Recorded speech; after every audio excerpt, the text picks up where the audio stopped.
జ్ఞానం, మోక్షం, పరబ్రహ్మ స్వరూపం వీటి గురించే మనిషి నిరంతర అన్వేషణ.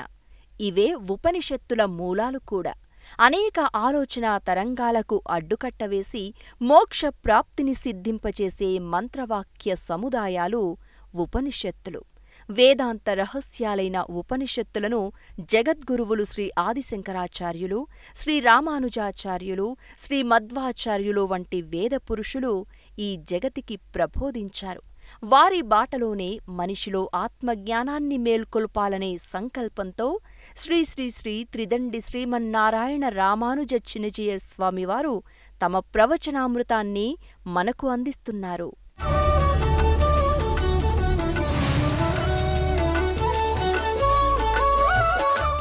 మూడవది విప్రలిప్స. ఎదటవాణ్ణి ఏదో కొంచెం తమాషా పెట్టాలి అనేటటువంటి ఒక కోరిక, ఎదటవాడిని మోసం చేయాలనేటువంటి కోరిక. అలాంటప్పుడు లేనిది ఉన్నట్టు చూపించడము, ఉన్నది లేనట్టు ఇది ఇంటెన్షనల్ అంటాం. భ్రమ అనేది సంశయం వల్ల, విప్రలిప్స అనేది ఇంటెన్షనల్గా వాడికి ఒకదాన్ని మరొక దాని క్రింద చూపించడం, తెలియని తనని తెలిసినవాడుగా చెప్పుకోవడం, లేని వస్తువుని ఉన్నట్టుగా చెప్పడం, అవతల వ్యక్తిలో లేని క్వాలిటీస్ ఉన్నట్టు ఆరోపించడం, వాడి నుంచి ఏదో ఎక్స్పెక్ట్ చేశారన్నమాట. ఏమంటాను దీన్ని? విప్రలిప్స. వాడు చేసేది విప్రలంభము అంటే మోసము అని అర్థం అన్నమాట.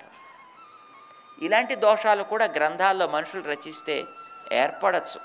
అప్పుడప్పుడు కొంతమందిని పొగుడుతూ ఉంటాం కదండి, అబ్బో వీడు నిజంగా సాక్షాత్తు భగవదంశ సంభూతుడు, లేదు పరమ దౌర్భాగ్యుడు వాడు. కానీ ఏదో వాడు కాస్త 4 డబ్బులు వెయ్యాలి, ఏం చేస్తాడు? తనకు వచ్చేటువంటి కవిత్వంతో ఏదో వాడిని కాస్త పొగుడుతూ ఉన్నవో లేనివో చెప్పి ఏదో ఇలా ఇట్ మే హ్యాపెన్. అంతలా చేస్తాడని కాదు, మనుషుల రచనల్లో అలాంటివి కూడా ఉండడానికి అవకాశం లేకపోలే. నాలుగవది అశక్తత. నిజంగా తెలుసును, అనుభవిస్తున్నాడు, వాస్తవమే చెప్పాలనుంది, మోసం చేద్దాం లేదు. కానీ మనిషికి కొన్ని లిమిటేషన్స్ ఉంటాయి. మనిషికే కాదు, ఎవరికైనా కొన్ని లిమిటేషన్స్ ఉంటాయి. ఆ లిమిట్ దాటి వాడు ప్రవర్తించడానికి అవకాశం ఉండదు. మనకి తెలిసిన దాన్ని ఎంతవరకు చెప్పగలుగుతాను కొంతవరకే చెప్తామండి. కొంత హద్దు దాటి మీరు చెప్పగలరా? మీరు అనుభవించేవని మీరు చెప్పగలరా? ఏమండి, మీరు ఎన్నెన్నో అనుభవిస్తూ ఉంటారు, మీరు అనుభవించేవని మీరు చెప్పగలరా? మీరు ఎప్పుడైనా పందారు నోట్లో పోసుకున్నారా? ఎలా ఉంటుంది? తీయగా ఉంటుంది. తీపంటే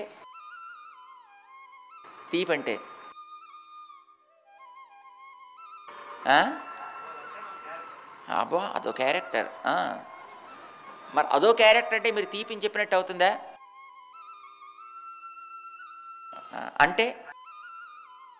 అంటే స్వీట్ అంటే మీఠా అంటే తీపి. మీరు ఇప్పటిదాకా ఎంత పందారు తిని ఉంటారండి మీరు? చూసారా? ఇది అంటే మనకి తెలుసు తీపి అంటే ఏమిటో.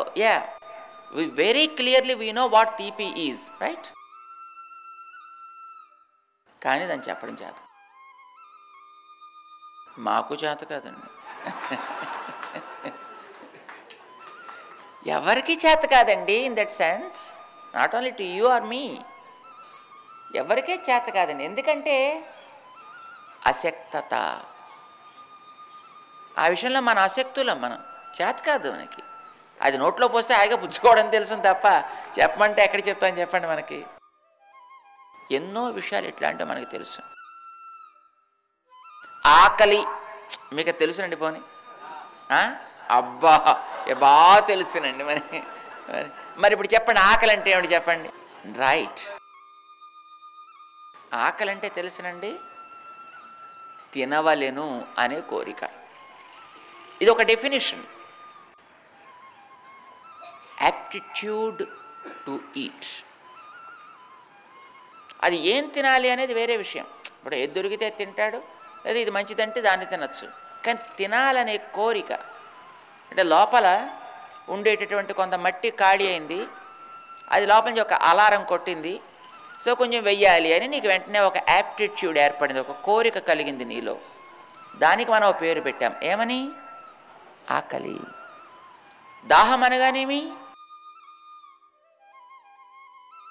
మంచినీళ్ళే కావచ్చు, లేకపోతే చెడ్డ నీళ్ళే కావచ్చు.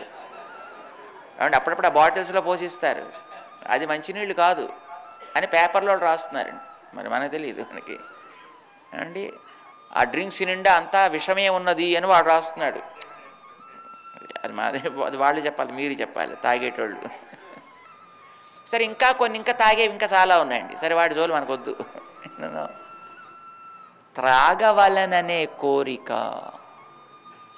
శరీరంలో ఉండేటటువంటి పంచధాతువుల్లో, పంచభూతాల్లో నిప్పు లేక వేడి లేక తేజస్ అనే భూతం కొంచెం ఎక్కువైంది ప్రపోర్షనేట్గా. దాంతో నీకు లోపలుండే తడి కాస్త ఆరిపోయింది. ఎంత తడి ఉండాలో అంత తడి ఆరిపోవడంతో లోపల నుంచి అలారం సిగ్నల్ వచ్చింది. టింగ్ టింగ్ టింగ్ టింగ్, కొంచెం నీళ్లు పోసి వేడి తగ్గించవాలని ప్లీజ్ అంటుంది. దాన్ని నువ్వేం పేరు పెట్టి పిలుస్తున్నావు? దాహం. త్రాగవలననే కోరిక. సో సింపుల్ యాజ్ దట్ అండి. ఇది ఒక నిర్వచనం అంటాం. మరి అట్లానే తీపి అనగా మనం నిర్వచించగలమా? లేదు, నిర్వచించడం మనకి కష్టం. తెలిసినవి ఎన్నింటినో మనం నిర్వచించడానికి వీలు కాదు. దీన్ని మనం ఏమంటాం? అశక్తత, అశక్తి అంటాం. ఇది అందరిలోనూ ఉండొచ్చండి. కనుక పురుష నిర్మిత గ్రంథాల్లో 4 దోషాలు ఉండొచ్చు, లేదా ఈ 4 దోషాల్లో ఏ ఒకటో రెండో అయినా ఉండొచ్చు. వేదాల్లో అట్లాంటి దోషాలు లేవు.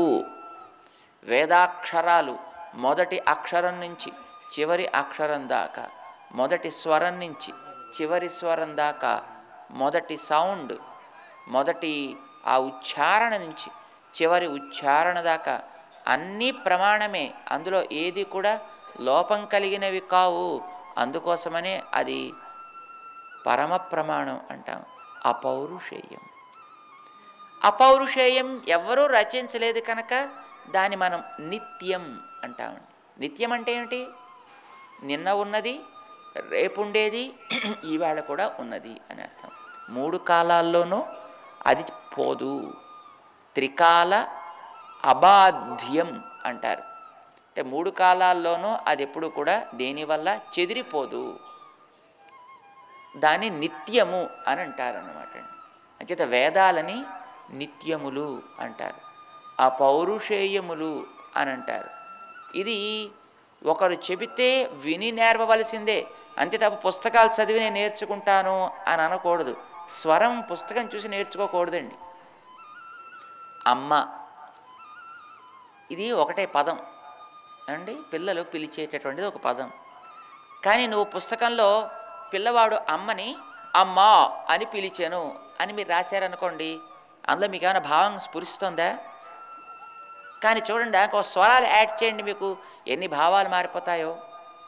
అమ్మా అని పిలిచాను, అమ్మా అర్థం ఏంటి?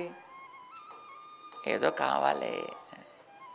అమ్మా అని పిలిచాను అంటే అది కొంపలు అంటుకుపోతున్నాయి. అమ్మా ప్రేమతో పిలిచాను. ఇప్పుడు అమ్మ అనే పదం అదేనండి, కానీ దాంట్లో నువ్వు జీవాన్ని పోయలేవు అక్షరాల్లో పెడితే. చూసారండి, అక్షరాలకి జీవం ఉండదు, అక్షరాలు నేర్చిన వ్యక్తికి జీవం ఉంటుంది. వ్యక్తి పలికే పలుకులో జీవం ఉంటుంది తప్ప నువ్వు కాగితం మీద పెట్టినటువంటి స్క్రిప్ట్కి కాదు ప్రాణం ఉండేది. అందుకోసమనే స్క్రిప్ట్ కాదండి మనకి వేదం అంటే. ఇట్స్ నాట్ ద బుక్ వేదం అని అంటే, it is the sound that's produced.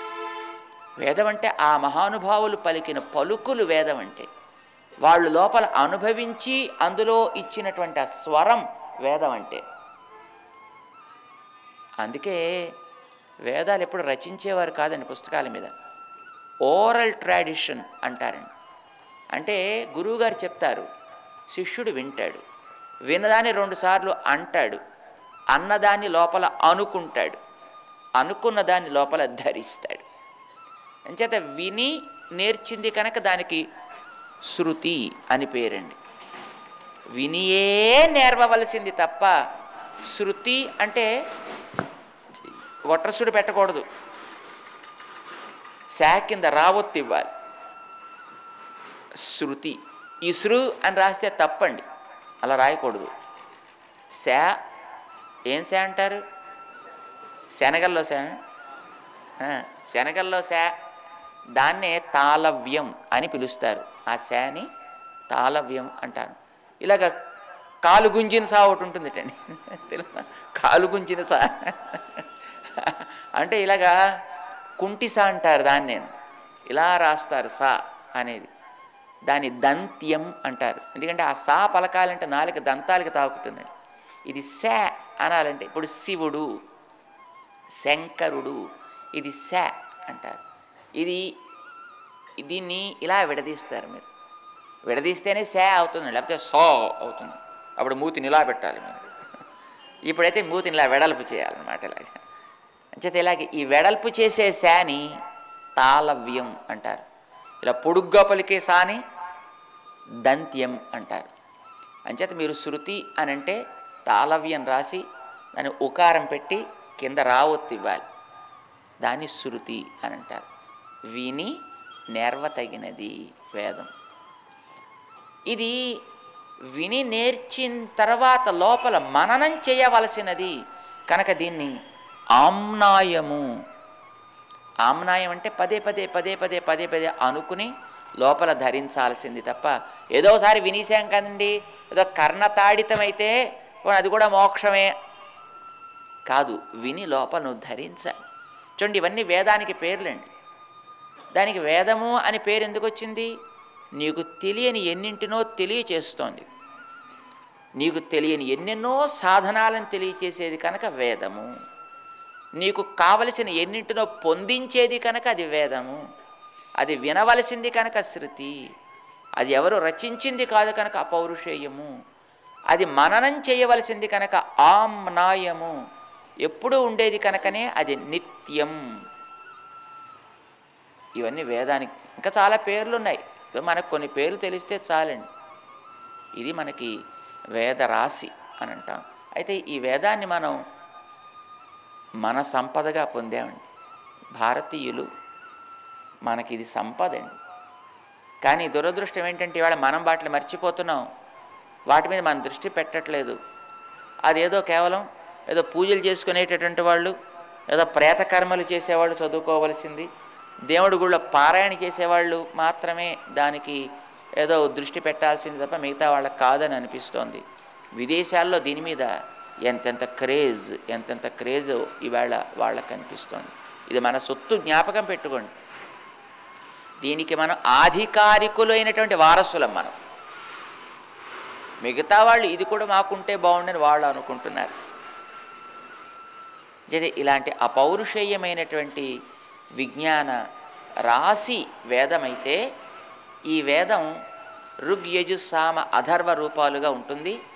అయితే ఈ స్వరాలు కూడుకున్నటువంటి ఇంత వేదము కూడా అపరావిద్య అని అంటారు. అపరావిద్య అంటే ఇదంటే ఆ మొదటి స్టెప్లో విద్యే. పై స్టెప్లో ఉండే విద్య వేరు.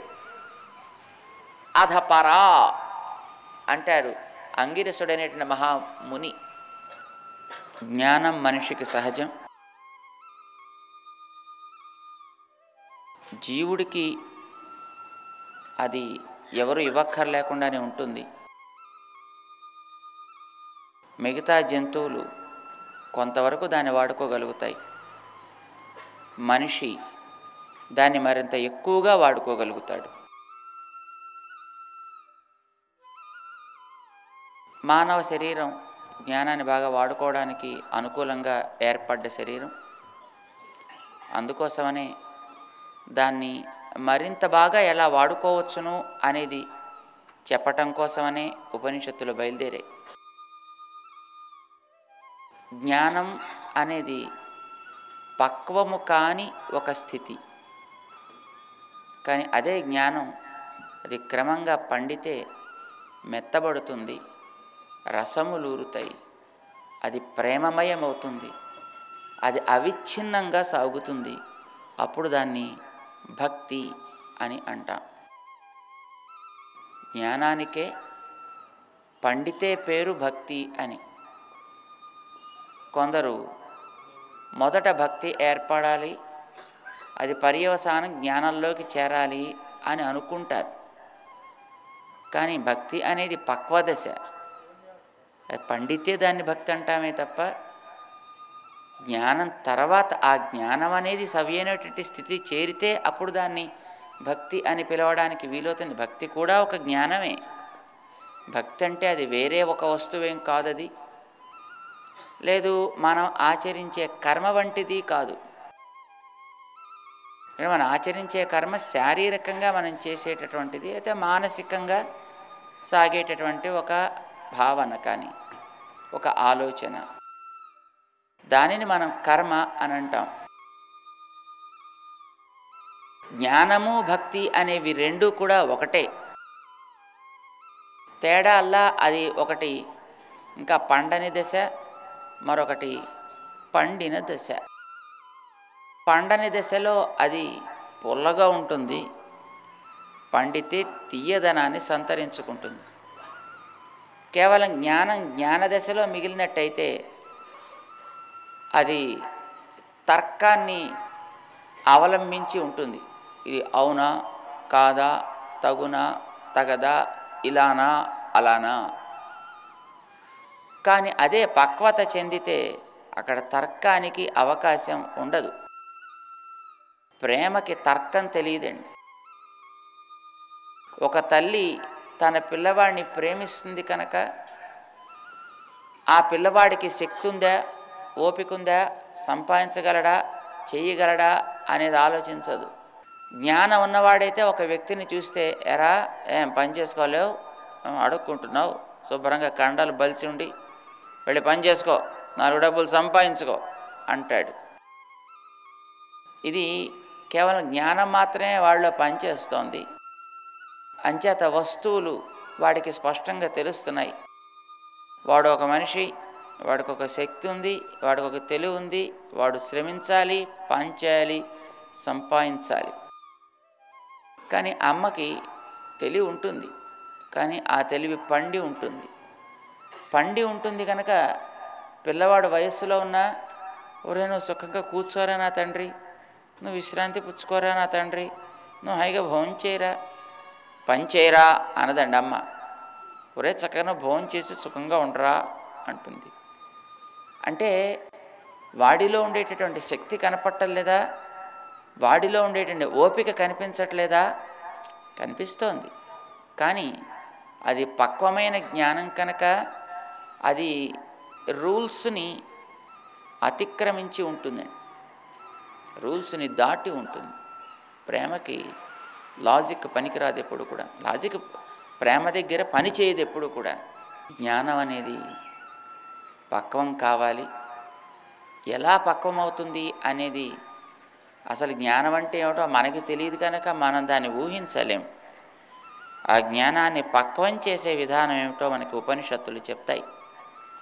జ్ఞానాన్ని మనం ఎట్లా భక్తిగా పండించుకోవచ్చో ఉపనిషత్తులు చెప్తాయి.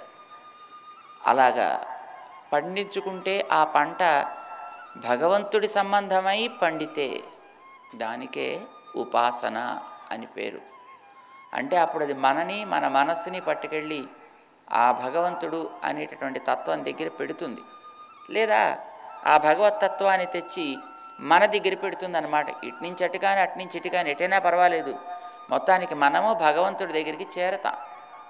అలా చేరితే ఇప్పుడు జ్ఞానం అనేది నిరంతరము ఒక ధారలా సాగేది కనుక ఆ ధార సాగుతూనే ఉంటుంది. ఇప్పుడు ఇది ప్రీతితో సాగుతుంది, ప్రేమతో సాగుతుంది. ప్రేమతో సాగే ధార మధ్యలో బ్రేక్ అవ్వడానికి ఒప్పుకోదండి. మీరు చాలా ఇష్టమైనటువంటి టీవీ సీరియల్ చూస్తుంటే టక్ మన మధ్యలో అడ్వర్టైజ్మెంట్ వచ్చిందనుకోండి, మీకు ఎలా ఉంటుంది? ఒళ్ళు మండుతుంది, అది చూడబుద్ధి అవ్వదు. ఇది ఆగినందుకు ఏడుపు వస్తుంది. అయ్యో మళ్ళీ ఇది పోయి మళ్ళీ వెంటనే అది వస్తే బాగుండే అని అనిపిస్తుంది. అది మనకి చాలా ఇష్టమైంది కనుక మధ్యలో ఏమాత్రము విచ్ఛేదము, బ్రేక్ అనేటటువంటిది అంగీకరించదు మనస్సు. అట్లానే నీకు భగవత్ తత్వం తెలిసిన తర్వాత దానియందు నీకు ఉండేటటువంటి జ్ఞానం ప్రేమగా పండితే అది ఏ క్షణము బ్రేక్ కూడా సహించదు, విచ్చిత్తి ఎప్పుడు కూడా అది సహించదు అన్నమాట. అందుకోసమనే అది తీయగా ఉంటుంది, బ్రేక్ ఉండదు, ప్రేమమయంగా ఉంటుంది. అది కూడా ఒక జ్ఞాన విశేషం. అందుకే మన వాళ్ళు భక్తికి నిర్వచనం చెప్పారు. ఎలా ఉంటుంది భక్తి అనేది చెప్పారు. ఎలా ఉంటుంది అది? తైలధారావత్ అవిచ్ఛిన్న స్మృతి సంతాన రూప ప్రీతి రూప. తైలధార అంటే ఒక నూనెని కనుక మనం ఇట్లాగా వదిలితే అది తెగకుండా ఏకధారగా సాగుతున్నప్పుడు ఎట్లా ఉంటుందో అది తైలధారని అని తీసుకున్నారు. ఎందుకంటే తైలంలో ఉండే గుణాన్ని బట్టి చెప్పడం కోసం కాబోలు. బహుశా తైలం అంటే నూనె, అందులో ఉండేటటువంటి గుణం జిడ్డు. ఈ జిడ్డు ఏం చేస్తే అంటుకుంటూ ఉంటుంది. ఈ స్నేహం అని అంటారు దాన్ని సంస్కృతంలో. స్నేహం అంటే జిడ్డు అని అర్థం అండి. ఇప్పుడు ఏదైనా మనం ఒక వస్తువుని ఇష్టపడ్డాం అనుకోండి, ఆ ఇష్టపడ్డ వస్తువుతో అట్లా సాగుతూ ఉంటాం అంతే. మనం అలా సాగుతూ ఉంటుంది మన మనస్సు కూడా. అది మధ్యలో ఆ ఛేదం అనేది ఉండదన్నమాట. అది తైలధారావత్. ఆ స్నేహధార అలా కంటిన్యూ అవుతూ ఉంటే అది ఎట్లా ఉంటుందో అలాగా అవిచ్ఛిన్న, మధ్యలో బ్రేక్ లేకుండా సాగేటటువంటి ఏమిటది? స్మృతి సంతానం. స్మృతి అంటే ఏమిటి అసలు? స్మృతి అంటే ఒకసారి అనుభవించిన దానిని మళ్ళీ జ్ఞాపకం చేసుకొనుట. దానికదే మనం స్మృతి అంటాం. మొదటిసారి వస్తువు గురించి తెలిస్తే దానిని తెలుసుకోవడం అంటాం, దాని జ్ఞానం అని అంటాం. లేదా అనుభవము అని అంటాం. ఇదివరకు చూడలేదు, ఇప్పుడే కొత్తగా చూస్తున్నాం. ఇదివరకు వినలే, ఇప్పుడే కొత్తగా వింటున్నాం. ఇదివరకు తలవలే, ఇప్పుడే కొత్తగా తలుస్తున్నాం. ఆ మొదటి తలంపుని లేక మొదటి జ్ఞానాన్ని ఏమంటాం? అనుభవము అంటాం. ఒకసారి అనుభవించిన దానిని మళ్ళీ మనం జ్ఞాపకం చేసుకుంటే దాన్ని స్మృతి అని అంటాం అన్నమాట. ఈ స్మృతులు ఆ అనుభవించినటువంటి విషయాన్ని మళ్ళీ 1వ క్షణం, 2వ క్షణం, 3వ క్షణం, 4వ క్షణం, 5వ క్షణం, 6వ క్షణం, ఇలాగా క్షణాలు అనేటటువంటి చుక్కలైతే ఆ క్షణాల మధ్య ఛేదం లేకుండా ఏకధారగా సాగాలి. అలా సాగడం కోపం వల్ల సాగచ్చు, ప్రేమ వల్ల సాగచ్చు. అయితే కోపం వల్ల కాదు మనం సాగాలని అనుకుంటుంటా, లేదా భయం వల్ల కాదు మనం అట్లా సాగాలని అనుకుంటుంటా, ప్రేమ వల్ల సాగాలి. అలాగ సాగేటటువంటి ఆ ప్రేమధార,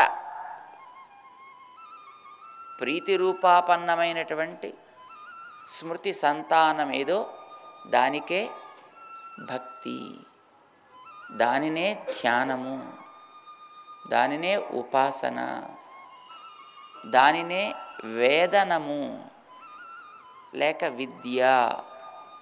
ఇవన్నీ దానికి పెట్టే పేర్లేనండి. మనకి ఈ వేద వాంగ్మయం ఆ రకంగా మన జ్ఞానాన్ని విద్యామయం చేసుకోవడం ఎట్లా, ధ్యానమయంగా జీవితాన్ని గడపడం ఎట్లా, ఉపాసనామయంగా జీవితాన్ని గడపడం ఎట్లా, ఇది మనకి చెప్పడం కోసం బయలుదేరింది. అది మనకి సాక్షాత్తు పరతత్వాన్ని గురించి చెప్పడం కోసం బయలుదేరింది కనుక ఆ పరతత్వం అంటే నీకు నిత్య ఆనందాన్ని ఇచ్చేది అని మనం తెలుసుకుంటే దానికి బ్రహ్మ అని పేరు. అది కేవలం నిత్యానందం ఇవ్వగలిగినది, తన దగ్గర ఆ ఆనందం ఉంది కనుక దానిని బ్రహ్మ అని అన్నారు.